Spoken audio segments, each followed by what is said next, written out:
Its essence sinks deep beneath the turbulent tides into an infinite well of madness and insanity, whereupon it will be consumed by creatures so alien and bizarre, it's impossible to even attempt to describe them. There are some who like to point to the existence of the Well of Eternity as evidence that the Deep Warp is in fact real. It is said to be a vast receptacle of knowledge and arcane power, at the center of all reality, the place where time and space originated and ended, a place that even the Chaos Gods are afraid to go to. The concept of the warp is not just a stagnant realm of infinite energy in every direction, and has distinct areas to it, some vastly more dangerous, turbulent, or unknowable than others, is an idea that was commonplace amongst the Thousand Sons of the Great Crusade era.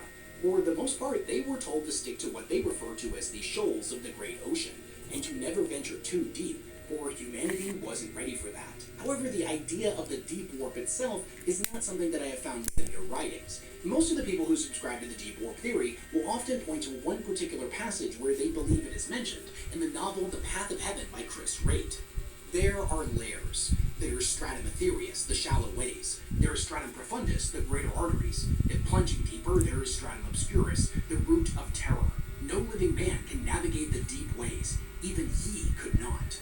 It's not a mirror. It moves like a living thing. It is a living thing.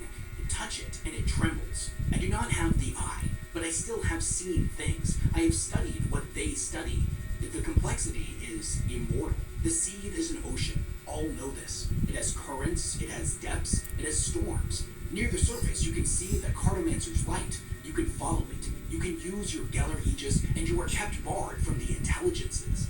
But even then, you are just below the upper limits. Go deeper, and the Aegis shatters. The lights go out. The eye is blinded.